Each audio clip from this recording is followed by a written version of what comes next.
तो हेलो दोस्तों, welcome to my channel. और आज की हमारी जो वीडियो है वो है क्वाड्रेटिक इक्वेशन पे, महाराष्ट्र बोर्ड का जो क्वाड्रेटिक इक्वेशन है उसके ऊपर। और यहाँ पे एक मेथड है कंप्लीटिंग द स्क्वायर मेथड, उसकी उस मेथड को हम यहाँ पे सॉल्व करेंगे और समझेंगे कैसे सॉल्व करते हैं कंप्लीटिंग द स्क्वायर मेथड। तो आखिरी तक के बने रहिए। और अगर आपको अच्छे लगे तो लाइक करें, शेयर करें। अब देखो, ये आपके पास इक्वेशन है x² + x - 20 = 0। सबसे पहला काम आपको देखना है कि क्वाड्रेटिक इक्वेशन स्टैंडर्ड फॉर्म में है या नहीं है। मतलब आपके पास यहाँ पे वेरिएबल कौन सा है, x का पावर मैक्सिमम 2 जो पहले होना चाहिए, x का पावर 1 बाद में, उसके बाद में कांस्टेंट और दूसरे साइड 0 होना चाहिए। तो ये आपका स्टैंडर्ड फॉर्म में है, ठीक है। अब क्या करना है आपको, इसको एज इट इज लिखना है x²। सबसे पहला काम स्क्वायर मेथड में, सबसे पहला काम x² के साथ जो नंबर है, जैसे यहाँ पे कुछ नहीं है 1 है, सबको उससे डिवाइड कर देना है। तो यहाँ पे 1 है तो 1 से डिवाइड नहीं कर चलता है, लेकिन 1 के अलावा कोई और नंबर होता था, जैसे यहाँ पे 5 होता था, तो तीनों टर्म्स को 5 से डिवाइड कर देता था मैं। बट यहाँ पे नहीं है तो ठीक है। तो x² आपका यहाँ पर आ गया प्लस x - 20, तीनों 1 से डिवाइड होने के बाद भी वही रहेंगे। अब क्या करना है, ये जो कांस्टेंट टर्म है इसको राइट साइड लेके जाओ, कांस्टेंट टर्म को राइट साइड। तो राइट साइड जाकर क्या हो जाएगा, +20 हो जाएगा। x² + x = 20। तो राइट साइड लेके चला गया मैंने। हाँ, अब आपको क्या करना है, x के साथ कौन सा टर्म है, यहाँ पे 1 है, तो उसको क्या करना है, साइड में लिखो और उसको 2 से डिवाइड करो। जो भी x के साथ यहाँ पे नंबर होगा उसको 2 से डिवाइड करो। तो यहाँ पर क्या होगा, 1/2। अब आपको ऐड कर लेना है 1/2 और उसका स्क्वायर कर लेना है, ऐड एन स्क्वायर 1/2।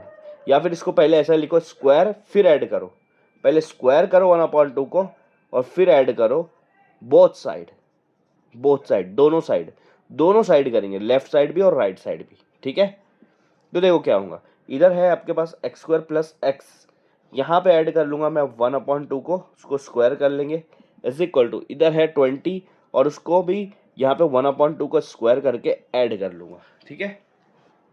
अब क्या करेंगे, आपको क्या करना है, पहला टर्म लेना है, जैसे x है, और फिर यहाँ वाली साइन, ये पहली साइन, प्लस है तो प्लस, माइनस है तो माइनस, और फिर ये जो स्क्वायर के अंदर टर्म है 1/2 उसको ले लेना है और ब्रैकेट बना के स्क्वायर कर देना है, पहला टर्म x को, और ये लास्ट वाला यहाँ पे साइन देखो क्या है, प्लस है तो प्लस, और फिर लास्ट वाला टर्म यहाँ पे रखो और ब्रैकेट स्क्वायर कर दो, ठीक है।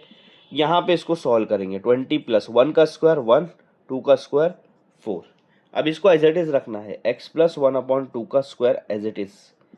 अब यहाँ पे देखो डिनोमिनेटर सेम ही अलग अलग है, तो फिर क्रॉस मल्टीप्लाई, 24 ज़ा 80 + 1 1 ज़ा 1, और ये दोनों मल्टीप्लाई है, 1 4 ज़ा 4, ठीक है। अब क्या करेंगे, प्लस कर लो पहले, 80 + 1 क्या हो जाएगा, 81, और नीचे आ रहा है 4। अब मैं क्या करूँगा, ये जो स्क्वायर है उसको राइट साइड में लेके चला जाऊँगा, तो यहाँ पे x + 1/2 बचेगा, और इधर राइट साइड में स्क्वायर का रूट हो जाएगा 81/4, ये स्क्वायर इधर का आके इधर क्या हो जाएगा, रूट हो जाएगा।